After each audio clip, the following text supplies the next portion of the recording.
अस्सलाम वालेकुम जी, this is Zeeshan Akram and you're watching YouTube channel Z Jasra. आज एक इंतहाई कंफ्यूजिंग फोनेटिक्स एंड फोनोलॉजी की कॉन्सेप्ट्स में से शायद one of the difficult topics intonation के ऊपर मैं बात करना चाहता हूँ, जो कि इक्वली बहुत ही अहम टॉपिक भी है। तो आज के इस लेक्चर के अंदर हम लोग बुनियादी तौर पर जो बेसिक्स हैं समझने के लिए, इंटोनेशन को समझने के लिए जो बेसिक टर्मिनोलॉजी है, उसकी डेफिनेशंस को भी देखेंगे। उसके अलावा हम tonal versus non tonal languages, क्योंकि याद रहे कि मेरे जो लेक्चर्स हैं वो उसमें मैं कोशिश करता हूँ कि अगर आप इसको as a subjective long question भी अडॉप्ट करना चाहें, अटेम्प्ट करना चाहें अपने एग्जाम्स के अंदर, तो उस सूरत में आप ये वीडियो देखकर कंप्लीटली आप एक लेक्चर सुनकर इसका पेपर जो है वो अटेम्प्ट कर सकें। तो इसके अंदर में ये सारी चीज़ें फॉर्म ऑफ जो है इंटोनेशन, जिसको हम स्ट्रक्चर कहते हैं, या फंक्शंस हैं, इनकी भी बात करेंगे, और इनको हम पैटर्न्स जो है वो भी कह सकते हैं। जो फॉर्म और पैटर्न एक ही तरह से बात आ जाती है। और रूल्स ऑफ इंटोनेशन जो सबसे अहम है, कि जब आप बोलते हैं तो आपको कौन से पर्टिकुलर जो कस्टम्स हैं, रूल्स हैं, जो कि इंटोनेशन के, जिनको आपको फॉलो करना चाहिए या फिर हम लोग फॉलो करते हैं। तो ये सब कुछ इंशाल्लाह ताला इस लेक्चर के अंदर होगा। उम्मीद है कि आप लोग इसको एंड तक देखेंगे, ताकि आप लोगों की जो अंडरस्टैंडिंग है इंटोनेशन के हवाले से, वो 100% दुरुस्त हो जाए। आगे बढ़ने से पहले मुख्तसर सा बता दूं आप लोगों को कि मैं आइल्स पीटीई वगैरह की ऑनलाइन पीपीएससी एफपीएससी की लेक्चरर इंग्लिश की और स्पोकन इंग्लिश एंड इसके अलावा सीएसएस इंग्लिश कंपोजिशन की ऑनलाइन ट्यूशन पढ़ाता हूं।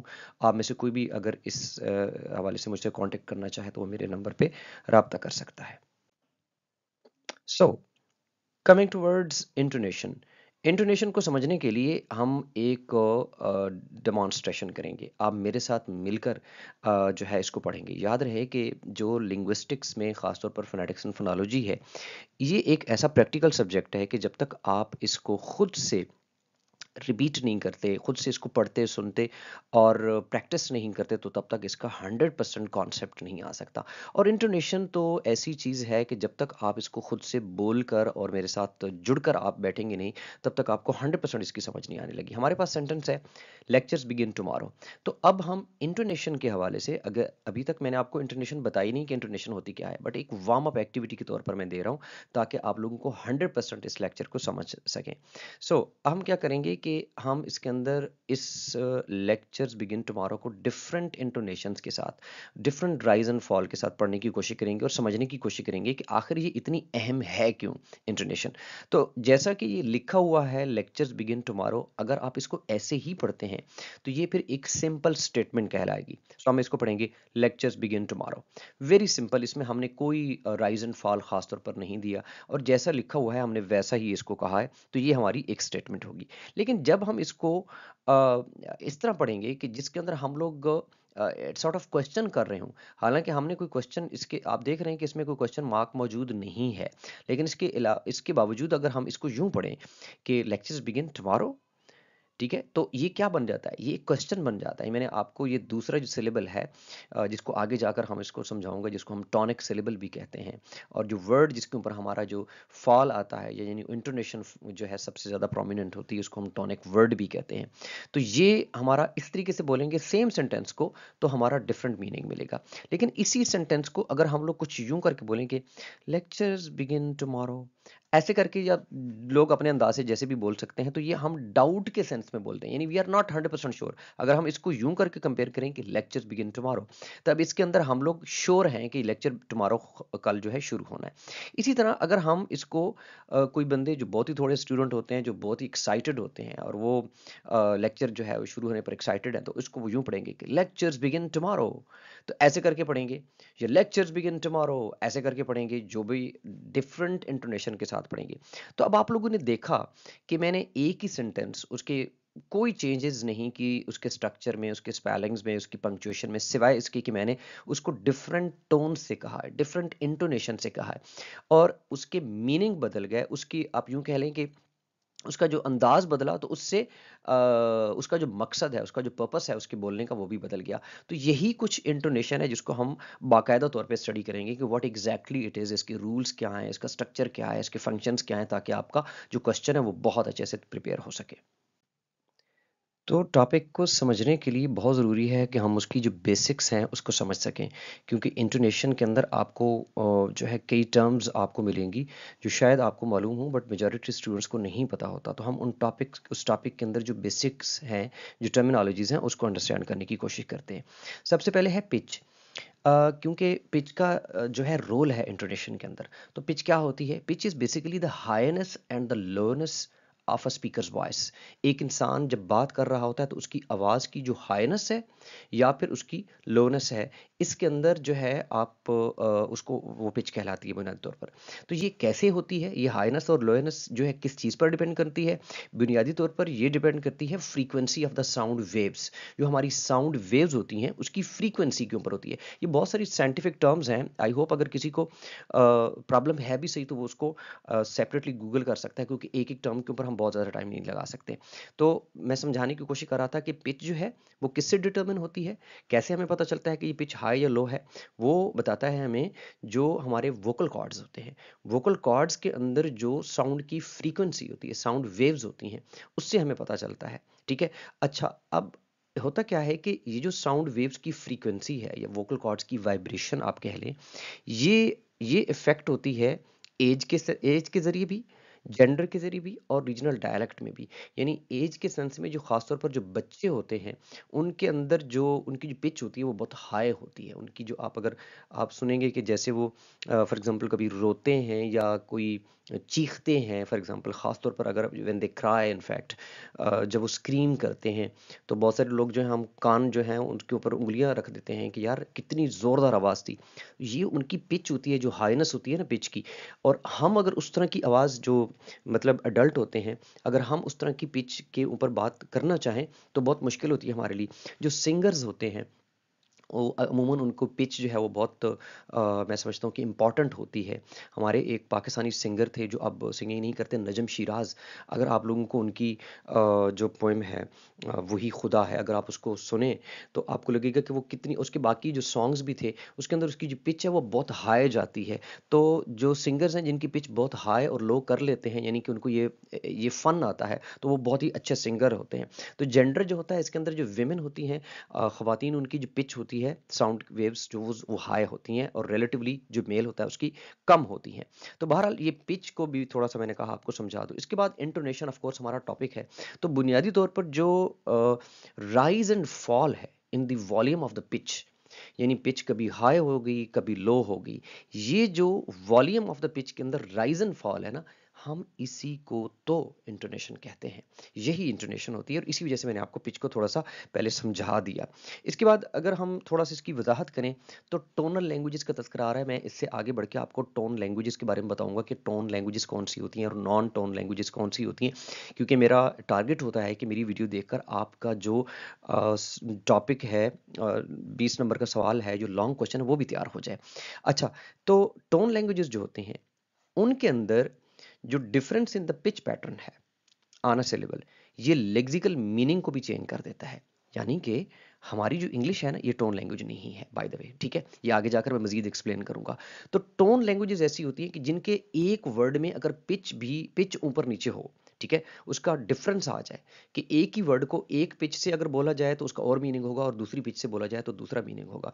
तो ये ऑफ कोर्स इसके इंटोनेशन का भी उसके ऊपर फर्क पड़ता है, क्योंकि राइज एंड फॉल ऑफ जब पिच होती है उसकी वॉल्यूम ऑफ द पिच में, तो फिर इंटोनेशन के अंदर भी उसके ऊपर फर्क आता है।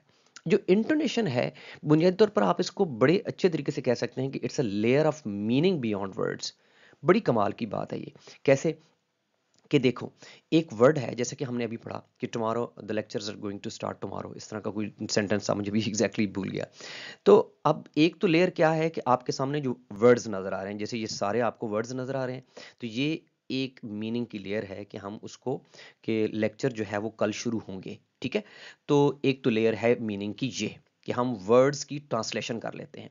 लेकिन जब हम कहते हैं कि lecture starts tomorrow, lecture starts tomorrow, lecture starts tomorrow, या फिर लेक्चर स्टार्ट टुमारो, तो क्या ऐसा नहीं है कि इन चारों में जो लेयर की मीनिंग थी कि लफ्जों को तर्जमा करना है, अल्फाज का तर्जमा करना है, वर्ड्स का तर्जमा करना है, वो तो थी ही सही, बट उसमें चेंज आ गई। तो इसका मतलब ये हुआ कि वो जो लफ्जों की लेयर है, मीनिंग ट्रांसलेशन वाली लेयर है वो थोड़ी सी चेंज होगी जब हमारी इंटोनेशन चेंज हुई। तो इसका मतलब ये हुआ कि ये एक लेयर है मीनिंग की, इटसेल्फ इंटोनेशन भी एक मीनिंग की लेयर है, यानी कि इसके अंदर आपके मीनिंग में फर्क आ सकता है।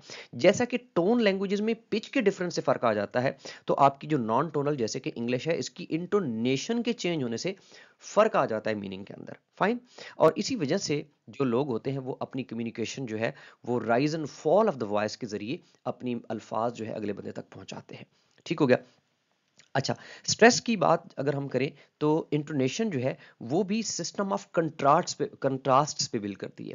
सिस्टम ऑफ कंट्रास्ट से क्या मुराद है कि जो स्ट्रेस है हमारा, इसमें आपको पता है कि एक सिलेबल पे प्राइमरी होगी तो दूसरे पे सेकेंडरी होगी, किसी पे जीरो होगी, किसी पे नहीं होगी, और उसके आपके रूल्स भी मैंने पढ़ाए हुए हैं, मुझे याद रहा तो मैं यहाँ पे आई बटन उसका दे दूंगा। तो आप स्ट्रेस के रूल्स को देखते हैं तो उसके अंदर भी आपको कंट्रास्ट नजर आता है, इंटोनेशन के अंदर भी आपको कंट्रास्ट नजर आता है। बट जहां स्ट्रेस के अंदर हम लोग करते हैं प्राइमरी और सेकेंडरी स्ट्रेस, यहां पे बात होती है पिच के अप एंड लो होने की। ठीक है, up and low, up and down या राइज एंड फॉल की बात आती है। तो जहां राइज एंड फॉल आता है तो इस कंट्रास्ट पे ही आपकी इंटोनेशन बनती है।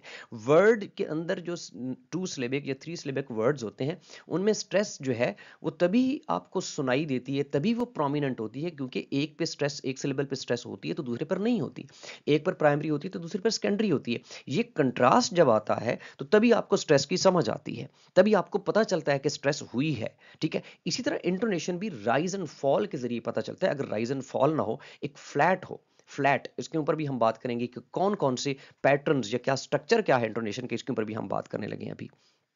अच्छा जी, intonation can change the meaning even when the same words, और ये बात हम तजुर्बा कर चुके हैं बिल्कुल इस लेक्चर के शुरू के अंदर, कि अगर वर्ड सेम भी हों तो मीनिंग्स जो है उसके चेंज हो सकते हैं अगर इंटोनेशन का पैटर्न, इंटोनेशन चेंज हो जाए। अच्छा जी, अब आते हैं लव स्टोन। मैंने आपको कहा था कि हम बेसिक्स को समझ लें, क्योंकि स्टूडेंट्स क्या करते हैं कि सीधा रट्टा लगाना शुरू कर देते हैं, और मेरा तो भाई मिशन ही यूट्यूब के ऊपर ये है कि मैं लोगों को समझाऊंगा। मेरे व्यूज़ इसलिए भी कम आते हैं टू बी ऑनेस्ट, क्योंकि मेरी वीडियोस लंबी होती हैं। मुझे काफ़ी लोगों ने समझाया कि अगर आप व्यूज़ लेना चाहते हैं तो आप वीडियोज़ को बड़ा स्मॉल रखें, लेकिन मैं क्या करूँ कि मुझे बहुत फिक्र होती है कि आप लोग अगर 10 मिनट की वीडियोज़ और 8 मिनट की वीडियोज़ जो होती हैं जिसमें एक टॉपिक पूरा आपको नहीं समझाया जाता, तो उसमें फिर आप लोग जो हैं बस वो वीडियो तो देख लेते हैं लेकिन आपका कॉन्सेप्ट नहीं क्लियर होता। सो इसलिए भी मैं आपसे रिक्वेस्ट करूंगा कि अगर आप लोगों को मेरी ये नीयत अच्छी लगती है, मेरा ये मेहनत अच्छी लगती है, सब्सक्राइब भी किया करें, सब्सक्राइब भी किया करें, और अब जो बेल आइकन है उसको जरूर दबाया करें। और लाइक करने से होता क्या है कि यूट्यूब को पता चलता है कि ये वीडियो बहुत अच्छी है, बंदा बहुत मेहनत कर रहा है, और इसलिए उसको प्रमोट करता है, और इसको जरूर आप अपने कॉमेंट्स में भी बताया करें। सो आप लोगों का ये 30 सेकंड का काम जो है वो मेरे लिए बहुत हेल्पफुल होगा। टोन क्या होती है? The patterns of rise and fall are described as tone. याद रहे, क्या मतलब है इसका, कि जो rise fall, fall rise, fall rise, ये पैटर्न्स है ना, ये वाले जो पैटर्न्स है, इनको हम टोन कहते हैं। यानी जो एक पैटर्न है राइज का, फिर फॉल का, तो ये टोन है आपकी। राइज टोन थी, फिर फॉल हुई, ये टोन है, फिर राइज हुआ, ये टोन है, फिर फॉल हुआ, ये टोन है। तो ये पैटर्न्स जो है राइज एंड फॉल के, इनको हम टोन कहते हैं। ठीक हो गए। अच्छा, ये टॉनिक वर्ड क्या होता है? टॉनिक वर्ड वो होता है कि जब हम कभी एक सेंटेंस बोल रहे होते हैं, जैसा कि Hussain is doctor, Hussain is a doctor, Hussain is a doctor. तो अब आप क्या कर रहे हैं, हुसैन इज ए डॉक्टर में आपने डॉक्टर को प्रोमिनेंट किया, तो वो वर्ड जो प्रोमिनेंट हो जाता है वो हमारा टॉनिक वर्ड हो जाता है। ठीक है, क्योंकि स्ट्रेस जो है, जब हम स्ट्रेस के रूल्स पढ़ रहे थे तो मैंने आपको कहा था कि स्ट्रेस के अंदर हम यूजुअली क्या करते हैं, स्ट्रेस के रूल्स जब हम पढ़ते हैं तो हम वर्ड को आइसोलेशन में पढ़ रहे होते हैं, लेकिन जब सेंटेंस की बात आ जाती है तो फिर rise and fall of the tone, यानी कि पिच का जो राइज एंड फॉल है उसके अंदर फिर इंटोनेशन इन्वॉल्व हो जाती है। तो इसी वजह से हम इस वर्ड को, जिसको हम प्रोमिनेंट कर रहे हैं, उसको हम टॉनिक वर्ड कह रहे हैं। लेकिन इससे भी आगे जब बढ़ते हैं तो हमारे पास एक टॉनिक सिलेबल की बात भी होती है। क्या मतलब है इसका, कि जब हमने पढ़ा हुसैन इज ए डॉक्टर, तो इसमें कोई शक नहीं कि हमने इन 4 अल्फाज में, इन 4 वर्ड्स में से जो सबसे प्रोमिनेंट किया वो डॉक्टर किया। लेकिन अगर हम उस वर्ड को भी एनालाइज करें फर्दर, तो हम देखते हैं कि डॉक्टर के अंदर हमें 2 सिलेबल मिल रहे हैं, डॉक्टर। ठीक है, तो इसके अंदर अगर आपको 2 सिलेबल मिल रहे हैं तो इसका मतलब ये हुआ कि हमें किसी एक सिलेबल के ऊपर हम स्ट्रेस दे रहे होते हैं। ठीक है, भले वो फर्स्ट हो, सेकंड हो, थर्ड हो, तो जो हमारा टॉनिक वर्ड का सिलेबल स्ट्रेस्ड होगा वो हमारा टॉनिक सिलेबल कहलाएगा। और ये बात हो रही है जब एक सेंटेंस के अंदर हम एनालिसिस कर रहे हैं। उम्मीद है आपको समझ आई होगी। अगर किसी कॉन्सेप्ट की समझ नहीं भी आती, उसका आसान तरीन हल होता है कि दोबारा सुन लो, एक दफा बैक करके दोबारा सुन लो, तो इससे अमूमन आपको समझ आ जाती है। आगे बढ़ते हैं।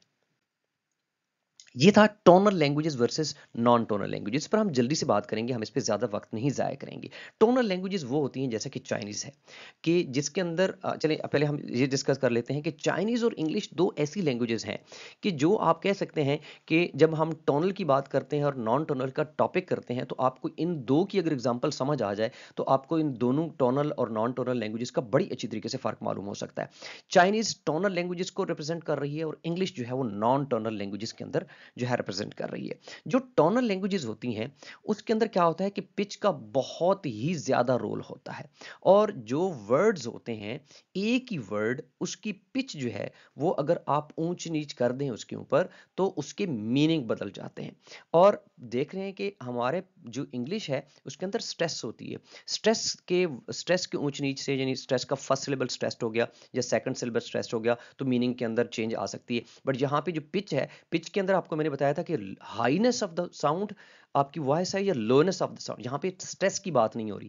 तो पिच और स्ट्रेस के दरमियान में फर्क रखना है आप लोगों को। Stress is actually the stress on a particular syllable of a word, लेकिन पिच की बात क्या है कि एक वर्ड को ऊंचा करके बोलना या लो करके बोलना। वो पिच का मैंने आपको पहले कॉन्सेप्ट समझा दिया कि पिच क्या होती है, ठीक है। तो टोनल लैंग्वेजेस के अंदर क्या होता है कि जो पिच होती है उसकी हाईनेस और लोएनेस के जरिए आप एक ही वर्ड को सेम प्रोनाउंस कर रहे हैं, लेकिन उसकी पिच में फर्क आप कर रहे हैं तो उसकी मीनिंग में फर्क आ जाता है। अच्छा, इसका मतलब क्या है कि जो सेम वर्ड होता है उसके डिफरेंट मीनिंग हो सकते हैं, just on the basis of the difference of pitch. Pitch के डिफरेंस से बहुत सारे वर्ड्स की मीनिंग चेंज हो सकते हैं। तो अगर कोई लैंग्वेज अगर हम उसको टोनल करार दे रहे हैं तो इसका मतलब ये है कि एक वर्ड के मीनिंग को उसकी टोन या उसकी पिच से जो है वो डिफरेंस उसको करना पड़ेगा। एक ही वर्ड के टोन के अंदर डिफरेंस करके डिफरेंस मीनिंग क्रिएट करने होंगे, तब जाकर वो एक टोनल लैंग्वेज कहलाएगी या टोन लैंग्वेज कहलाएगी। अच्छा, इसमें बड़ी अच्छी एग्जांपल है चाइनीज का एक वर्ड जो कि आपको ये येलो में मैंने हाईलाइट किया हुआ है, MA, ठीक है। अब इसको चाइनीज कैसे प्रोनाउंस करते हैं 100% मुझे नहीं पता, लेकिन इतना जरूर मैं आपको बता दूं कि अगर कोई इसको डिफरेंट पिच के जरिए, ठीक है, प्रोनाउंस करता है, कोई मा म म मा समथिंग, अब आपको डिफरेंट जो है सुनाई दी, मैं हो सकता है 100% उनकी तरह तो नहीं किया ना, मुझे पता है, बट मुझे इतना पता है कि पिच के डिफरेंस से क्या हुआ कि इसका मतलब सिर्फ इस एक वर्ड का जो आपको डिफरेंट पिचेस के अंदर मैंने सुनाने की कोशिश की, उसका मतलब हॉर्स हो सकता है, हेम्प हो सकता है, स्कोल्ड हो सकता है, मदर हो सकता है। फॉर एग्जाम्पल अगर आप मदर कहना चाहते हैं तो आपको एक हाई टोन के अंदर कहना पड़ेगा, ये कि माँ, ऐसे करके कहना पड़ेगा, ठीक है। और अगर आपको हॉर्स कहना है तो फिर आपको क्या होगा जी, हाई से स्टार्ट करना होगा और फिर डाउन करना होगा, मे बी ऐसे कुछ होगा कि माँ, तो ये हॉर्स बन जाएगा।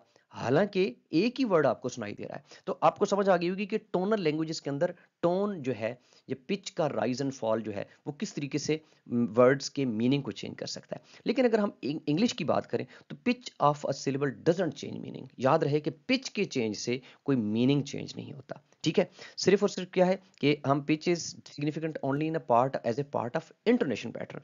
इंटोनेशन के पैटर्न के हिसाब से इंग्लिश के अंदर पिच का डेफिनेट एक रोल है, बट मीनिंग्स के हवाले से कोई नहीं। इसलिए हम इंग्लिश को नॉन टोनल लैंग्वेजेस के अंदर कंसिडर करेंगे।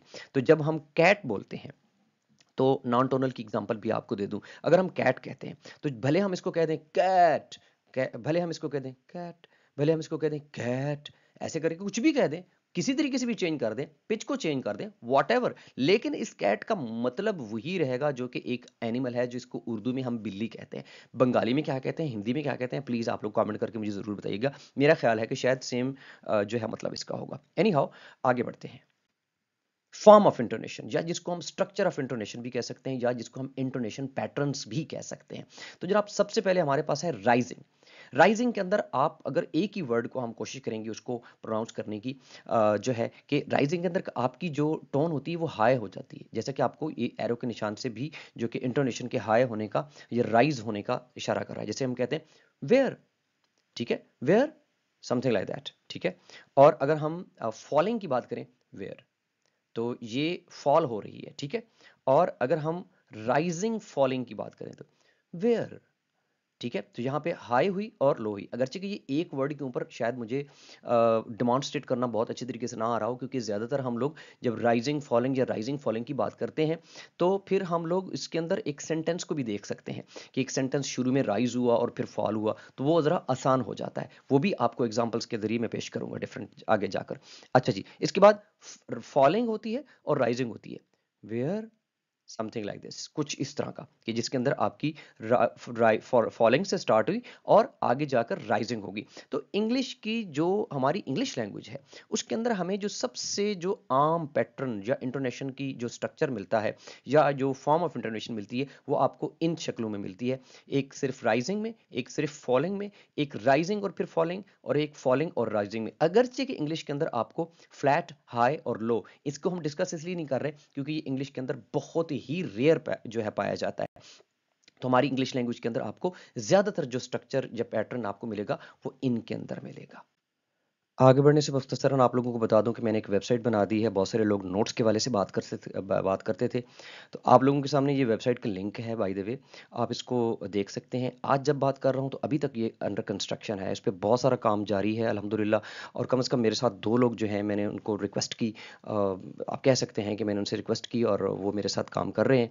बट जल्द ही इंशाल्लाह ताला जब आप ये देख रहे हैं वीडियो, तो ये अभी मैं रिकॉर्ड कर रहा हूँ दिसंबर को, दिसंबर आई थिंक आज 17 या 18 है, और 2023 की बात कर रहा हूँ। बाद में जब देख रहे होंगे तो यकीनन इसके ऊपर बहुत सारा मटेरियल जो है वो आ चुका होगा। और बीएस इंग्लिश के इंशाल्लाह ताला मेरी कोशिश होगी कि पाकिस्तान, इंडिया, बांग्लादेश की जितनी खासतौर पर यूनिवर्सिटीज़ हैं उनके सिलेबस के अंदर जो चीज़ें शामिल हैं वो इस वेबसाइट के ऊपर मैं दे सकूँ। ये मेरी प्ले लिस्ट्स हैं, आप लोग जब भी आया करें तो प्ले लिस्ट को देखा करें। फोनेटिक्स है, जारयूल की, और भी कुछ प्ले लिस्ट हैं। और ये मेरे सोशल मीडिया प्लेटफॉर्म्स है, अगर आप ज्वाइन करना चाहें तो उस पर ज्वाइन कर सकते हैं।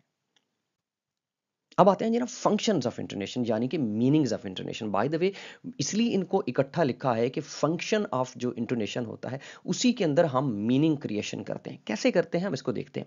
सबसे पहले हमारे पास है attitudinal. By the way attitudinal से मुराद ये है कि आप अपने एटीट्यूड्स को, आप अपने इमोशंस को, ठीक है, और यहाँ पे मैंने इसको लिखा हुआ है कि आप इसको मजीद भी देख सकते हैं, मजीद भी इसको रीड कर सकते हैं, चूंकि यहाँ पर मैं इसको बहुत ज़्यादा एक्सप्लेन लंबा चौड़ा नहीं कर रहा। तो आप एटीट्यूडनल में जब आप अपनी टोन के ज़रिए, जैसे हम कहते हैं ना कि यार फ़लाँ शख्स की तो टोन जो थी वो बड़ी सैड थी, या आप कह सकते हैं कि यार फ़लाँ बंदा जो बड़ी रूड टोन में बात कर रहा था, या आप कहते हैं कि ये फ़लाँ शख्स जो है बड़े हैप्पी टोन में बात कर रहा था, बड़े एक्साइटेड टोन में बात कर रहा था। तो ये सारी जो हमारी इंटोनेशंस होती हैं, ये इसी से ही हम अपने मूड्स का इज़हार करते हैं, हम अपने एटीट्यूड्स का इज़हार करते हैं, हम अपने इमोशंस का इज़हार करते हैं।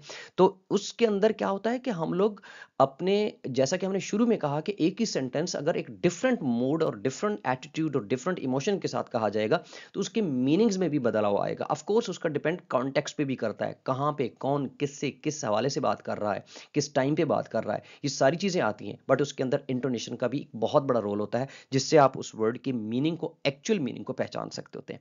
इसके अलावा हमारे पास जो सबसे अहम मैं समझता हूँ वो ग्रामेटिकल जो फंक्शन है इंटोनेशन का। इसके अंदर क्या होता है कि सेम स्ट्रक्चर के सेंटेंसेस के मीनिंग चेंज कर देता है, और यही वो चीज़ है जो सबसे पहले आपको मैंने वार्म अप एक्टिविटी में करवाई थी। फॉर एग्जांपल हमारे पास एक सेंटेंस है, शट द डोर। अब शट द डोर जो होता है ये कमांड भी हो सकती है और रिक्वेस्ट भी हो सकती है, यानी कि आप किसी शख्स को दरखास्त भी कर सकते हैं कि प्लीज आप ऐसा कर दें, या फिर आप उसको हुक्म भी दे सकते हैं। जैसे बॉस जो है वो खासतौर पर जो ऑफिस बॉय होगा उसको यूजुअली वो कमांड देगा, बट अगर कोई आपका फैमिली मेंबर है तो आप उसको कमांड नहीं दे रहे बल्कि उससे रिक्वेस्ट कर रहे हैं। तो आप अल्फाज के जरिए तो कर ही सकते हैं ना, ऑफ कोर्स। जैसे हम कहें कि प्लीज शट द डोर, अल्फाज के जरिए तो हो सकती है, लेकिन फर्ज करें कि अगर हम सेम वर्ड्स हैं शट द डोर, इसी में हमने कमांड भी करनी है और इसी के अंदर हम रिक्वेस्ट करना चाहें तो कैसे करेंगे। उसके लिए हमें इंटोनेशन का ग्रामेटिकल फंक्शन एक्टिव करना पड़ेगा। और वो कैसे होगा कि अगर आप ऑर्डर कर रहे हैं तो मैंने इसको रेड किया है, इस पर आप ज्यादा स्ट्रेस दे रहे हैं, आपकी जो पिच होगी इसके ऊपर ज्यादा हाई होगी, तो आप इसको कहेंगे शट द डोर। ठीक है, तो आपका जो है वो फॉलिंग राइजिंग जो है वो, यानी कि शट द डोर सबसे पहले फॉल, सॉरी राइजिंग है, राइजिंग फॉलिंग, तो राइजिंग पे आएगा और फिर फॉलिंग पे आएगा। आप अगर द डोर को देखें तो वहां पे ये बिल्कुल फॉल हो रही है। अब मैं इसको दोबारा पढ़ के सुनाता हूं ताकि आप इसको सुन सकें। शट द डोर, तो आप देख सकते हैं कि द डोर तक जाते जाते जो टोन थी हमारी वो बिल्कुल ही फॉल हो गई। तो यही जो राइज एंड फॉल है इसी तो इंटोनेशन कहते हैं। लेकिन जब हम किसी से सॉर्ट ऑफ रिक्वेस्ट कर रहे हैं और at least it's not a command और आप ज्यादा थोड़ा पोलाइट होना चाहते हैं तो आप कहेंगे शट द डोर। ठीक है, शट द डोर। फाइन। और इसका और मकसद भी हो सकता है कि भाई डोर को ही शट करो, किसी और चीज को शट ना करो, लेकिन बहरहाल इट्स नॉट अ कमांड। अब जब आप कहते हैं शट द डोर, तो ये कमांड नहीं होती, कमांड होती है शट द डोर।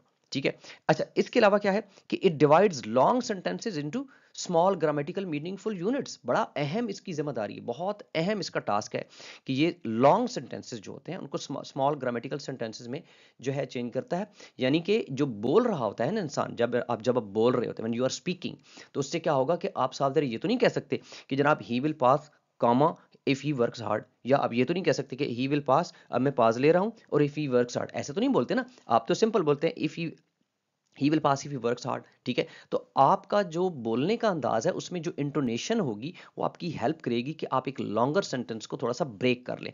तो क्या होगा कि आप यूं कह सकते हैं कि जैसे he will pass if he works hard, क्योंकि यूजुअली हम लोग हार्ड जो होता है लफ्ज, इसके ऊपर ज्यादा जोर देते हैं। तो मैंने इसको इस अंदाज से पढ़ा, तो आप लोग जब सुन रहे होंगे तो आपको फील होगा कि ही विल पास जो है एक अलग जो है क्लॉज है, एक अलग फ्रेज आप कह सकते हैं क्लॉज है, और इफ ही वर्क्स हार्ड एक अलग क्लॉज है। यानी एक तो है ना कि नॉलेज है, आपको आपको अंग्रेजी का पता है और आपको पता है कि ये एक अलग अलग क्लॉज है, लेकिन सुनने वाला अगर फर्ज करें कि अंग्रेजी को नहीं भी समझता, तो भी वो आपकी इस इंटोनेशन से पहचान जाएगा कि इसने जो पहले बात की वो अलग थी और दूसरी बात जो थी वो अलग थी। यानी कि इन दोनों के दरमियान में एक ब्रेक आती है, और वो ब्रेक आती है इंटोनेशन के जरिए। इसी तरह to recognize the grammatical and syntactical structure of what is being said, whether a question is just a statement, यानी कि जो हम ऑलरेडी डिस्कस कर चुके हैं कि अगर कोई कहता है कि he is late versus he is late, यानी he is late it's a simple statement, लेकिन हम कहेंगे ही इज लेट कि वो लेट है, तो ये एक ही सेंटेंस है, लेकिन हम उसको अपनी इंटोनेशन के जरिए ग्रामेटिकल फंक्शन एक्टिवेट करके हम उसका जो है मीनिंग चेंज कर देते हैं। इस तरह इसके बाद आता है एक्सेंचुअल, यानी कि किसी भी एक पर्टिकुलर वर्ड को प्रोमिनेंट करना हो, अगर किसी एक वर्ड में जबरदस्ती, यानी कि रूल्स, ग्रामेटिकल रूल से बिल्कुल हटकर आप किसी भी एक वर्ड को अगर आप करना चाहें। उर्दू की एक बड़ी मशहूर मिसाल है, मैं अगर आपको बोलना चाहूँ, अगरचे कि वो कॉमा से है, लेकिन कॉमा तो मैंने पहले बता दिया कि आप बोलते तो नहीं है कि यहाँ पे कॉमा लगाना है जब आप बोल रहे होते हैं किसी से। तो बड़ी मशहूर एग्जांपल है कि एक स्टेटमेंट है रोको मत, रोको मत जाने दो, तो वो कहते हैं रोको मत जाने दो, इसका मतलब है कि उसको उसको उसको रोक लें, उसको ना जाने दें। लेकिन क्या है कि अगर वो कहता है रोको मत जाने दो, तो यहां पे आप ये एक्सेंचुअल फंक्शन है इंटोनेशन का जनाब, कि जब आप एक ही स्टेटमेंट को, जब आप एक खास वर्ड पे स्ट्रेस दे रहे हैं, उस खास वर्ड को आप जो है किसी एक को फॉल कर रहे हैं और किसी एक पे राइजिंग कर रहे हैं, तो इससे आपकी मीनिंग जब चेंज हो रहे हैं, तो यही तो वो है एक्सेंचुअल, कि आप ग्रामेटिकल फंक्शंस को छोड़ें, आप एक खास वर्ड को हाईलाइट करना चाहते होते हैं। ठीक है। अच्छा, इसी तरह मिसाल के तौर पर अगर हम ये देखें इस सेंटेंस को, आई वेंट टू कॉलेज, अगर एक सेंटेंस है आपके सामने, तो एक्सेंचुअल फंक्शन जो है वो कुछ इस तरह होगा कि अगर मैं कॉलेज पे स्ट्रेस देना चाहता हूँ, यानी मैं बताना ये चाह रहा हूँ कि मैं ऐसे कहूँगा आई वेंट टू कॉलेज, यानी मैं ये उनको बता रहा हूँ कि मैं बाजार नहीं गया बल्कि मैं कॉलेज गया हूँ, तो मैं कहूँगा आई वेंट टू कॉलेज, मतलब मैं I didn't go to market, I went to college. और अगर मैं ये कहूँ कि आई वेंट टू कॉलेज, इसका मतलब ये है कि मैं गया हूँ, आप नहीं गए, कोई और नहीं गया, तो आई वेंट टू कॉलेज, इसका मतलब ये होगा कि मैं कॉलेज गया हूं, मैंने सिर्फ देखा नहीं है। तो आप जो है एक वर्ड को कोई भी सेंटेंस में चॉइस बना के इसलिए उसको प्रोमिनेंट बनाते हैं क्योंकि उस कॉन्टेक्स्ट में उसकी बताने की जरूरत होती है। अगर आपसे आप ये बताना चाहते हैं कि मैं गया था, तो फिर आप definitely I went to college कहेंगे। लेकिन आप ये कहना चाहते हैं कि मैं कॉलेज गया था, मार्केट नहीं गया, तो फिर आपको कॉलेज के ऊपर स्ट्रेस दे रहे हैं और आप कह रहे हैं, यानी कि आपका जो टॉनिक वर्ड है वो आपका कॉलेज बन जाएगा, आई वेंट टू कॉलेज, ऐसे करके आप बोलेंगे। So that was about the functions of intonation. उम्मीद है आपको अच्छी खासी समझ आ चुकी होगी। अब आते हैं हम रूल्स ऑफ इंटोनेशन, जो कि इस तरह रूल्स नहीं है जैसे ग्रामर के रूल्स होते हैं, बहरहाल फिर भी काफ़ी हद तक हम इनको फॉलो करते हैं अनकॉन्शियसली भी, और अगर किसी को मालूम नहीं है तो उनको खुद से करने चाहिए। तो अगर आप किसी स्टेटमेंट को, जो स्टेटमेंट है, क्वेश्चन नहीं है, सिंपल स्टेटमेंट है, तो वो अमूमन फॉलोइंग के अंदर रहेगी, जैसे I am a student, I am student. तो ये शुरू जो है वो थोड़ा सा आप राइज पे आती है, बट एक्चुअली इट्स फॉलोइंग, आप इसको फॉलोइंग के सेंस में ही समझेंगे, यानी इसका जो एंड है, एंड ऑफ अ स्टेटमेंट, वो फॉलोइंग होगा। एंड ऑफ अ स्टेटमेंट की बात हो रही है, स्टेटमेंट की बात हो रही है, क्वेश्चन की बात नहीं हो रही। और अगर end of a W question है तो ये भी फॉलोइंग होगा। End of a W H question जो है, तो अगर हम यूं करके बोलते हैं व्हाई आर यू सैड, ठीक है, व्हाई आर यू सैड। अब अगर कोई मुझे ये कहेगा कि सर हम यूं भी तो कह सकते हैं व्हाई आर यू सैड, या व्हाई आर यू सैड, ऐसे भी तो कह सकते हैं, बट प्रॉब्लम क्या है कि ये तो डेफिनेटली फंक्शंस के अंदर डिफरेंस है। अगर यहाँ पे हम इसको ग्रामेटिकल फंक्शन के अंदर बोल रहे हैं तो हम सिंपल यही कहेंगे why are you sad. But अगर हम उसको एक्सटेंचुअल फंक्शन के अंदर, क्योंकि आपको पहले बता दिया गया है कि इंटोनेशन के चेंज से मीनिंग में डिफरेंस तो आ जाता है, तो इन रूल्स का भी मैंने बता दिया है कि these are not the rules like grammar rules. ये बुनियादी तौर पर प्रैक्टिसेस आप इनको कह सकते हैं, ये प्रैक्टिसेस हैं कि जैसे हम यूजुअली बोलते हैं। इसके बाद अगर हम येस नो क्वेश्चंस की बात करें, ठीक है जी, और खासतौर पर जो हेल्पिंग वर्ब से स्टार्ट हो रहे हैं तो उसके अंदर हम राइजिंग करते हैं, यानी आर यू सैड, सॉरी या एग्जैक्टली आर यू सैड। अगर हम ये इसको देखें व्हाई आर यू सैड, इसको देखें आर यू सैड। तो ये जो आपके usually yes no question answer वाले होते हैं जिनका आंसर येस नो बनता है, या फिर जो हेल्पिंग वर्ब से स्टार्ट होते हैं, तो यूजुअली क्या होता है कि ये राइजिंग इनका जो है एंड होता है। इसके बाद हमारे पास जो कमांड होती है वो भी एंड पे आके उसकी जो एंड ऑफ स्टेटमेंट होती है वो फॉलोइंग पे आती है, जैसे शट द डोर, ठीक है। शट द डोर नहीं होता बल्कि शट द डोर होता है कमांड। और इसी तरह रिक्वेस्ट के बारे में हम पहले पढ़ चुके हैं कि open the door please, open the door please. तो ये प्लीज के ऊपर हम लोग, यानी रिक्वेस्ट के अंदर यूजुअली हम जो है एंड वाले सेंटेंस पे जो है यानी कि हम उसको राइज करते हैं। फिर से कहता चलूं एक बार फिर से, क्योंकि ये कंफ्यूजन आप लोगों के दिमाग में आ सकती है कि सर हम फलां वाले वर्ड पे तो स्ट्रेस दे सकते हैं। तो पहले आपको बता दिया कि फंक्शंस के चेंज आप कर सकते हैं। ऑफ कोर्स फंक्शंस की वजह से अगर आपका फंक्शन जो है वो एक्सेंचुअल है तो आप उसको उस हिसाब से चेंज करें, अगर वो ग्रामेटिकल है तो फिर जो नॉर्म है ग्रामर के आपको उस हिसाब से उसको बोलना पड़ेगा उस सेंटेंस को। जैसा कि अगर ग्रामेटिकल, मैं आपको बड़ी अच्छी एग्जांपल दे दूं कि अगर मैं ये कहता हूं कि अगर एक सेंटेंस है हाउ आर यू, ठीक है। तो अब ग्रामर तो ये कहती है कि आप इसको क्वेश्चन के हिसाब से बोलें ताकि क्वेश्चन लगे, लेकिन अगर आपको कहता है कि हाउ आर यू, या इस तरह करके बोलता है कि जिसमें स्टेटमेंट जो वो बनती है और क्वेश्चन वो बनता ही नहीं है, तो फिर वो ग्रामेटिकल फंक्शन के हिसाब से तो गलत बोल रहा है, ठीक है ना। ग्रामेटिकल हिसाब से वो गलत बोल रहा है, ग्रामेटिकल फंक्शन के हिसाब से उसको इस अंदाज से बोलना चाहिए ताकि सुनने वाले को क्वेश्चन लगे। या अगर हम यूं कह लें कि ये जो सेंटेंस है कि ही इज लेट, ठीक है, तो अगर वो ग्रामेटिकल फंक्शन के हिसाब से वो क्वेश्चन पूछना चाहता है तो उसको पूछना पड़ेगा कि ही इज लेट, बॉस है और वो किसी के बारे में पूछना चाह रहा है, तो ग्रामेटिकल फंक्शन के हिसाब से उसको यही बोलना पड़ेगा, इसी इंटोनेशन में बोलना पड़ेगा ही इज लेट। लेकिन अगर वो नॉर्मल स्टेटमेंट दे रहा है तो वो कहेगा ही इज लेट, वो बता रहा है, किसी को इन्फॉर्म कर रहा है। तो फर्ज करें कि बॉस ने पूछना हो और वो ये कहे ही इज लेट, तो ये पूछना तो ना हुआ ना, इसका मतलब है कि वो फंक्शन का सही इस्तेमाल नहीं कर रहा। अच्छा, उम्मीद है कि यहां तक आपको बात को समझ आ चुकी होंगी। सो एक्सक्लेमेटरी जो सेंटेंस होते हैं वो भी जो है वो उसकी जो एंड होता है वो फॉलोइंग पे आता है। सो हम यूजुअली कहते हैं what a wonderful scene, what a wonderful scene, तो ये भी हमारा जो है वो फॉलोइंग पे आता है। इसी तरह अगर हम टैग क्वेश्चंस की बात करें तो टैग क्वेश्चन जो होते हैं उसके अंदर हम लोग जो एंड होता है वो हमारा राइजिंग पे होता है। जैसे हम कहते हैं you are sad aren't you, you are sad aren't you, तो ये हमारा राइजिंग पे आता है, यानी टैग क्वेश्चन हमारे राइजिंग के अंदर आता है। इसी तरह राइजिंग और राइजिंग फॉलिंग की अगर बात करें तो जो ऑप्शंस इन स्टेटमेंट होते हैं उसमें हम किसी एक पर राइजिंग करते हैं और दूसरे पर फॉलिंग करते हैं। डू यू लाइक टी और water, do you like T और वाटर, ठीक है। ठीक है, तो इसके अंदर हम लोग राइजिंग फॉलिंग कर सकते हैं और फॉलिंग राइजिंग भी कर सकते हैं, बट ऑप्शंस हैं चूंकि, तो एक पे राइजिंग होगी एक पे फॉलिंग होगी, डिपेंडिंग ऑन द एक्सेंचुअल फंक्शन कि आप उसमें से टी पर स्ट्रेस देना चाहते हैं बट, या फिर आप जो है वाटर पर स्ट्रेस देना चाहते हैं। इसी तरह फॉलिंग राइजिंग भी हो सकता है, जैसे कि मेन क्लास वर्सेस सब क्लास होता है कि जो आपका जो मेन क्लास होता है वो अमूमन जो है वो फॉलिंग में होता है और आपका जो सब क्लास होता है वो राइजिंग में होता है। So I eat burger when I get it, I eat burger when I get it. तो अमूमन जो आपका सब क्लॉज होता है वो राइजिंग के अंदर बोला जाता है और आपका जो मेन क्लॉज है वो आपका फॉलिंग के अंदर बोला जाता है। I know it was quite a difficult topic, but उम्मीद करता हूं कि मेरी इस कोशिश को आप लोग पसंद करेंगे और आप लोगों के इम्तिहान में भी इसकी हेल्प होगी। Thank you very much, Allah Hafiz.